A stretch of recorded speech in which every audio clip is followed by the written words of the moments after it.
Hello दोस्तों, मैं नीरज कुमार और आप देख रहे हैं हमारा यूट्यूब चैनल नवचेतना एजुकेशन। दोस्तों, हमने पिछले वीडियो में कुछ बातें की थी नेट प्रथम प्रश्न पत्र के विषय में। हमने आपको बताया था इसमें कौन कौन से टॉपिक आते हैं, उनका नंबर कितना होगा, पेपर कैसे होगा, ये सारी बातें हुई थी। तो इस वीडियो में हम अपने 10 टॉपिक से, नेट फर्स्ट पेपर के 10 टॉपिक से पहला टॉपिक जो शिक्षण अभिक्षमता है उसकी व्याख्या यहाँ से चालू करेंगे। इसके विषय में आज से हम कुछ अध्ययन करेंगे और ये चीज़ें लगातार ऐसे चलती रहेंगी, एक के बाद एक वीडियो और मटेरियल्स के हिसाब से हम चलते रहेंगे।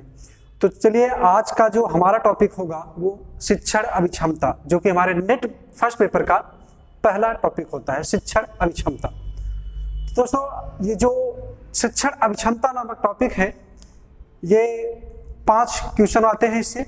नेट के 50 क्वेश्चन में से ये आपका पहला टॉपिक, जिसमें 5 क्वेश्चन आते हैं। इसमें से अलग अलग टॉपिक दिए हुए हैं, सब टॉपिक्स जिसके अंतर्गत क्वेश्चन पूछते हैं। तो पहला आज हम अध्ययन करेंगे इस शिक्षण शब्द का जो है उत्पत्ति कैसे हुई, शिक्षण का कॉन्सेप्ट क्या है, उसको हम समझेंगे।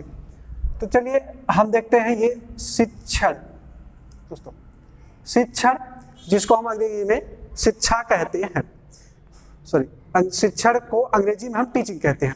लेकिन शिक्षण या टीचिंग शब्द को समझने से पहले हम एक अर्थ को और समझते हैं, जो है शिक्षा शब्द। एक शब्द शिक्षा, क्योंकि शिक्षण की बात जब भी कहीं होती है तो उसके लिए प्रथम दृष्टिकोण जो रखा जाता है या प्रथम जो होता है वो शिक्षा है, क्योंकि पहले हम शिक्षा को समझते हैं, उसके बाद ही शिक्षण को हम समझ सकते हैं। शिक्षा के माध्यम से शिक्षण तक पहुंचना हमारा आसान भी होगा, पहला स्टेप यही है। तो पहले हम शिक्षा को समझेंगे, उसके बाद शिक्षण तक हम पहुंचते हैं। तो दोस्तों, शिक्षा शब्द जो है इसको अंग्रेजी में एजुकेशन कहा जाता है। शिक्षा शब्द संस्कृत भाषा के शिक्ष धातु से बना हुआ है। ठीक, शिक्ष धातु से बना हुआ है, जिसका तात्पर्य जो है वो सीखना और सिखाना लगाया जाता है। सीखना और सिखाना दोनों तात्पर्य या दोनों अर्थ इसके रखे जाते हैं, क्योंकि कभी भी सीखने की प्रक्रिया सिर्फ अकेले नहीं होती। जहां से हम सीख रहे हैं, क्योंकि बिना किसी माध्यम के हम सीख नहीं सकते, तो जिस माध्यम से हम सीख रहे होते हैं वो सिखाने का प्रोसेस होता है, और जहां हम जो सीख रहे हैं वो सीखना हुआ। तो सीखना और सिखाना दोनों प्रोसेस एक साथ चलते हैं, कभी भी एक प्रोसेस या एक प्रक्रिया नहीं होती। जब तक कोई सिखाता नहीं तब तक दूसरा व्यक्ति सीखता नहीं, इसलिए सीखने और सिखाने की बातें एक साथ चलती है। ऐसे ही बात करेंगे हम एजुकेशन शब्द की। तो एजुकेशन जो है वो अंग्रेजी भाषा है, अंग्रेजी शब्द है। एजुकेशन शब्द की जो उत्पत्ति हुई है वो लैटिन भाषा के एडुकेटम शब्द से हुई है। और एडुकेटम शब्द जो है वो 2 शब्दों से मिलकर बना हुआ है। इसमें एक शब्द होता है ई और दूसरा होता है ड्यूको।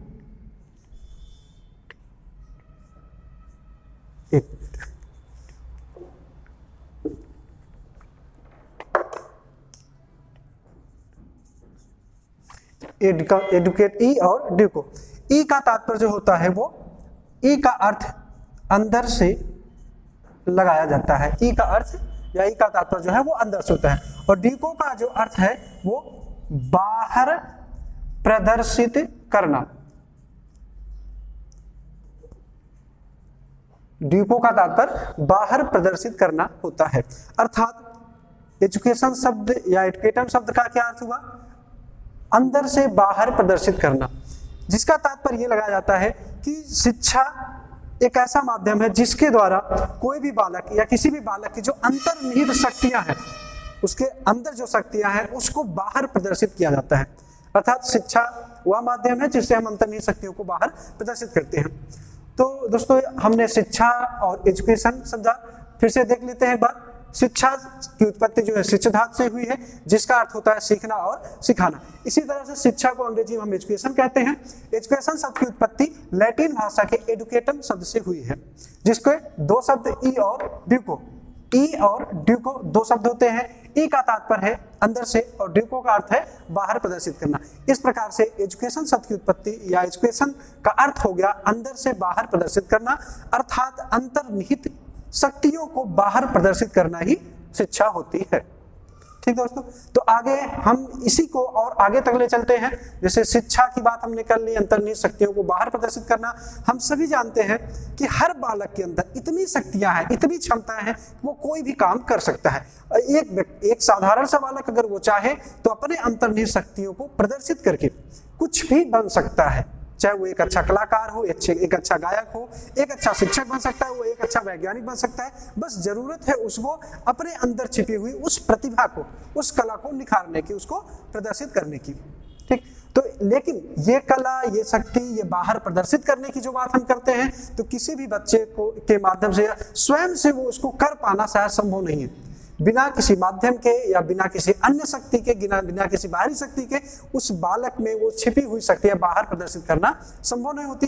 तो उस बालक में जो शक्तियां हैं उसको बाहर प्रदर्शित करने के लिए ही एक माध्यम की जरूरत होती है, जिसको हम शिक्षक के रूप में समझते हैं। शिक्षक, क्योंकि शिक्षक ही वह व्यक्ति है जो एक बालक में उसकी छिपी हुई शक्तियों को वो समझता है, उसको समझ करके उसके आवश्यकता के अनुसार या उसकी क्षमता के अनुसार उसकी शक्तियों को बाहर प्रदर्शित करने का काम करता है। लेकिन शिक्षक किसी बालक में छिपी हुई शक्तियों को बाहर प्रदर्शित करने के लिए जिस व्यवस्था का वो निर्माण करता है या जिस व्यवस्था के तहत इस कार्य को करता है, उसी कार्य को हम शिक्षण के रूप में जानते हैं। ठीक, तो वास्तव में शिक्षण की जो प्रक्रिया होती है वो बालकों में छिपी हुई शक्तियों को बाहर प्रदर्शित कराने वाली प्रक्रिया है, लेकिन इसका ये जो कार्य करता है वो शिक्षक है। शिक्षक जब अपने टैलेंट या शिक्षक अपने जो योग्यताओं के आधार पर जब छात्रों की क्षमताओं, योग्यताओं, विशेषताओं को समझता है और उसमें जो भी शक्तियां, जो भी योग्यताएं हैं उसको वो बाहर प्रदर्शित कराने का कार्य करता है, तो इसी प्रक्रिया को शिक्षण के रूप में हम जानते हैं।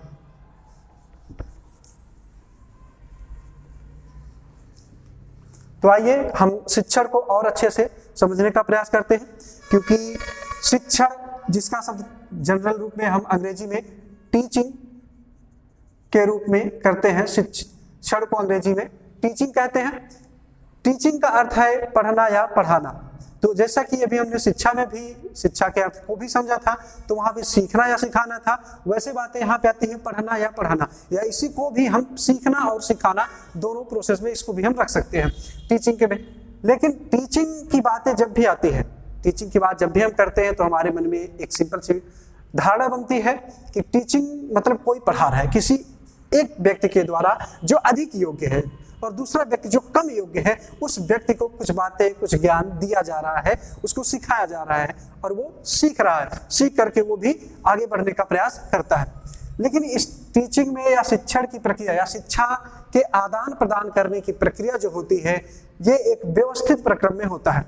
क्योंकि प्राचीन समय से हम देखते आते हैं, अगर हम अध्ययन करते हैं अपने प्राचीन शिक्षा व्यवस्था का, तो वहां पे दिखता है ये कई तरह की व्यवस्थाएं मिलती थी, औपचारिक ढंग से, अनौपचारिक ढंग से, कभी कभी एक व्यवस्था के तहत शिक्षा मिलती है और किसी निश्चित व्यवस्था के बगैर भी हमको शिक्षा मिलती है, समाज से, घर से, परिवार से, तमाम ऐसे स्थान हैं। तो लेकिन यहाँ जो शिक्षण की बात कर रहे हैं, हम टीचिंग की बात करते हैं, हम जब भी हमारे जहन में टीचिंग शब्द की बात आती है, तो इसका जो विशेष अर्थ लगाया जाता है वो एक व्यवस्था से लगाया जाता है। इस व्यवस्था को हम जो है व्यवसाय के रूप में समझते हैं। जैसे शिक्षा का आदान प्रदान करना सही है, सब कर रहे हैं, लेकिन जब उसको क्यों व्यवसायिक प्रक्रिया में हम करते हैं, जैसे हम एक टीचर हैं, हमारा ये प्रोफेशन है, हमारा ये व्यवसाय है, हम शिक्षा को आदान प्रदान करते हैं, शिक्षा का आदान प्रदान कर रहे हैं, हमारे पास जो भी ज्ञान है हम छात्रों को बांट रहे हैं। तो इस तरीके से हम शिक्षण को क्या कह सकते हैं कि शिक्षा के आदान प्रदान करने की जो व्यावसायिक प्रक्रिया होती है, व्यावसायिक व्यवस्था होती है, जिसमें एक क्रम पाया जाता है, एक व्यवस्था पाई जाती है, उसी को हम शिक्षण के रूप में स्वीकार करते हैं, उसी को शिक्षण कहा जाता है। ठीक दोस्तों, तो आगे देखते हैं हम किसी भी प्रकार के शिक्षण की जो व्यवस्था होती है या शिक्षण जो होता है उसको संचालित करने के लिए कम से कम हमको 3 बिंदुओं की आवश्यकता होती है। एक शिक्षक, बगैर बिना किसी शिक्षक के या शिक्षक के बगैर हम कोई भी शिक्षण की प्रक्रिया संचालित नहीं कर सकते। दूसरा, शिक्षार्थी भी होना चाहिए, और तीसरी जो प्रक्रिया है वो आपका पाठ्यक्रम होता है। ठीक, तो शिक्षक, शिक्षार्थी और पाठ्यक्रम, ये 3 ऐसे महत्वपूर्ण बिंदु हैं जिनके बगैर शिक्षण की प्रक्रिया को आप कभी भी संचालित नहीं कर सकते। जैसे हम जानते भी हैं, या फिर एक जॉन एडम्स महोदय हैं, जॉन एडम्स। तो जॉन एडम्स ने शिक्षा की प्रक्रिया को द्विध्रुवी प्रक्रिया के रूप में स्वीकार किया। इन्होंने माना था कि किसी भी प्रकार की शिक्षा को संचालित करने के लिए वहां पे 2 प्रक्रम होते हैं, एक शिक्षक होता है और दूसरा छात्र होता है। लेकिन शिक्षक और छात्र, आप सोचिए शिक्षक हो, छात्र हो, लेकिन उसके पास कोई विषय वस्तु ना हो, तो क्या हम शिक्षण की प्रक्रिया को संचालित कर सकते हैं?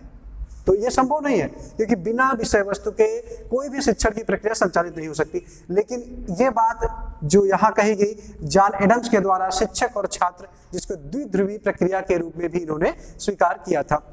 बाद में इसी द्विध्रुवी प्रक्रिया में एक तीसरे तत्व, जिसको हम पाठ्यक्रम के रूप में स्वीकार करते हैं, पाठ्यक्रम को जोड़ने का काम, यानी जॉन एडम्स के द्विध्रुवी प्रक्रिया में, शिक्षण के द्विध्रुवी प्रक्रिया में एक तीसरा तत्व जुड़ा जिसका नाम है पाठ्यक्रम, और इसी को त्रिध्रुवी प्रक्रिया या 3 स्टेप प्रक्रिया के रूप में स्वीकार किया गया, जिसे जॉन डीवी महोदय ने प्रतिपादित किया हुआ है।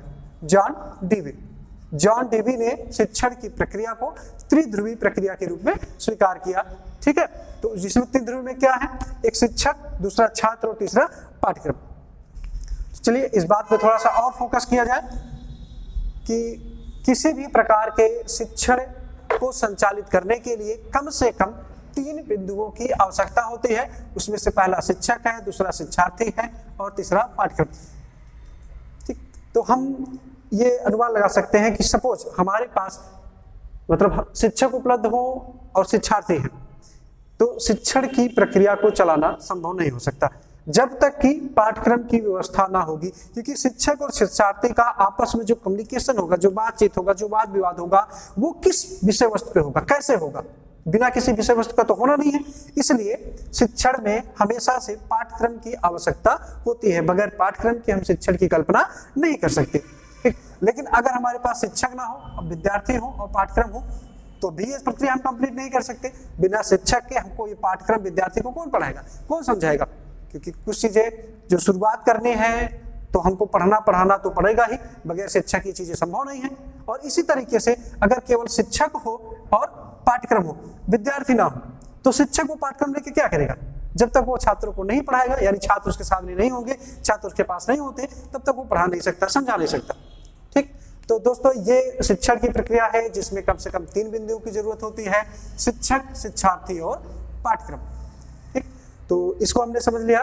अब बातें करते हैं हम शिक्षण के प्रकार की, क्योंकि शिक्षण के भी अलग अलग प्रकार होते हैं, पढ़ने पढ़ाने की प्रक्रिया भी है, तो हम कई जगह से कई अलग अलग तरीके से हम सीखते हैं। तो सामान्य तौर पे शिक्षण की प्रक्रिया को हम 2 भागों में बांट सकते हैं। पहला औपचारिक शिक्षण, औपचारिक शिक्षण, और दूसरा होगा अनौपचारिक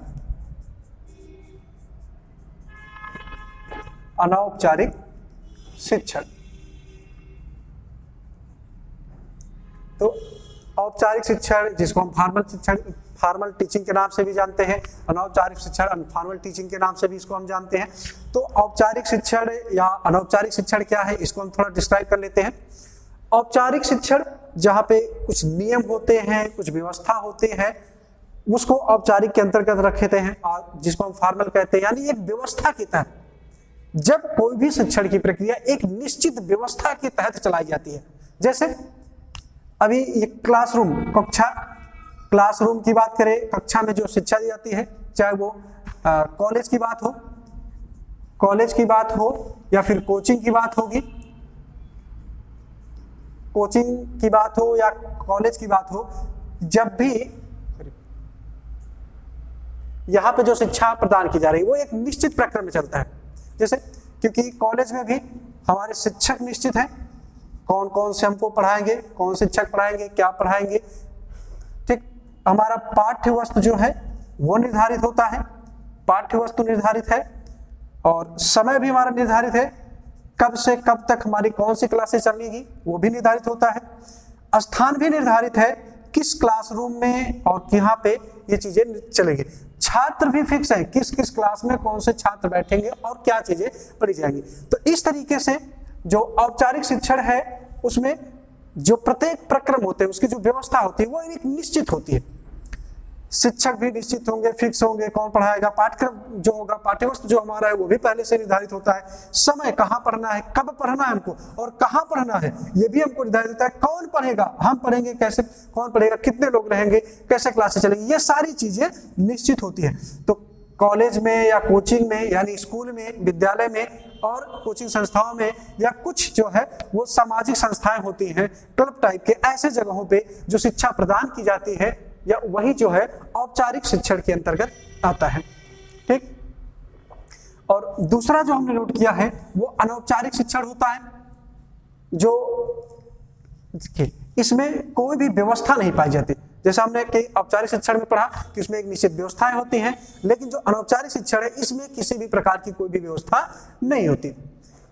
तो जैसे ये कभी भी अनौपचारिक शिक्षण जो है ये कभी भी कहीं भी किसी के भी द्वारा कुछ भी हमको सीखने के लिए मिल सकता है।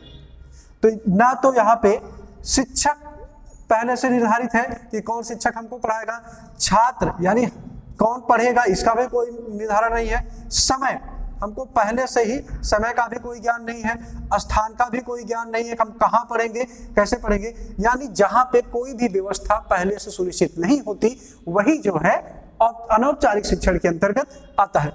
जैसे हम कहीं रिलेशन में जाते हैं, हम मार्केट जाते हैं, किसी और प्लेस पे जाते हैं, हम कहीं पिकनिक मनाने जा रहे हैं, तो ऐसे जगहों पे या फिर हम कभी कभी सफर कर रहे होते हैं, सफर के दौरान हमारे जो सहयात्री होते हैं वो हमसे बात करते करते हमको ऐसे ज्ञान की बातें बताए जाते हैं, ऐसी चीजें हमको सिखाए जाते हैं जो शायद हम किसी क्लासरूम में बैठ करके भी नहीं सीखते। यही बातें होती है हमारे साथ जब हम मार्केट में होते हैं, कहीं कोई दुकान पे बैठे हैं, कोई सामान ले रहे हैं, वहां पर भी ऐसे ऐसे लोग मिल जाते हैं हमारे साथ में कि वो भी कुछ बातें ऐसे बताते हैं जो शायद हमको क्लासरूम में मिलना संभव नहीं है। तो इस तरीके से जो बिना किसी व्यवस्था के यानी बिना किसी निश्चित प्रक्रम के हमको ज्ञान मिलता है, जो किसी के भी माध्यम से हो सकता है, चाहे वो उससे सीनियर हो, जूनियर हो, वो पढ़े लिखे व्यक्ति हो, वो अनपढ़ व्यक्ति भी हो सकते हैं, किसी भी तरीके का, क्योंकि इसके अंतर्गत कोई शैक्षिक व्यवस्था नहीं होती, कोई हमारा निश्चित विषय वस्तु नहीं होता, इसमें व्यवहारिक ज्ञान होता है। अनौपचारिक शिक्षण के अंतर्गत मुख्य रूप से व्यवहारिक ज्ञान या व्यवहारिक शिक्षा की बातें रखी जाती है। तो फिर से देखते हैं औपचारिक शिक्षण क्या है, जिसमें एक व्यवस्था पाई जाती है, एक व्यवस्था के तहत जिसमें सारी चीजें निश्चित होती है, शिक्षक, शिक्षार्थी, पाठ्यक्रम, ये सब चीज निश्चित है, उसके माध्यम से जब हम शिक्षा प्राप्त करते हैं तो उसी को औपचारिक शिक्षण कहते हैं। अनौपचारिक शिक्षण जहां पे कोई भी व्यवस्था पहले से सुनिश्चित नहीं होती, जो कहीं भी कभी भी किसी से भी आपको मिल सकती है। तो दोस्तों आज के इस वीडियो में हमने शिक्षा क्या है, शिक्षण क्या है, इस बात को समझा, शिक्षण में कितने प्रक्रम होते हैं, शिक्षण के प्रकार कितने हैं, औपचारिक शिक्षण और अनौपचारिक शिक्षण। तो आप हमारे साथ लगे रहिए, इसी तरीके से हम इस वीडियो को और कंटिन्यू रखेंगे। शिक्षण से संबंधित सारे विषय वस्तु आपको पढ़ाए जाएंगे, जितनी भी चीजें नेट प्रथम प्रश्न पत्र के शिक्षण नामक टॉपिक में जितनी भी विषय वस्तु है सब हम आपको पढ़ाएंगे एक के बाद एक, और आगे चल के हम आपको जो है पेपर भी सॉल्व कराया जाएगा, जितने बैक ईयर के पेपर आए, जो संभावित प्रश्न है वो भी आपको बताए जाएंगे। ऐसे आपको रिसर्च पढ़ाया जाएगा, कम्युनिकेशन पढ़ाया जाएगा, अध्ययन बोध पढ़ाया जाएगा, तो सारे टॉपिक आपको मिलते रहेंगे। बस आप हमारे साथ बने रहिए, हमारे चैनल को लाइक करिए, शेयर करिए और सब्सक्राइब करिए। धन्यवाद।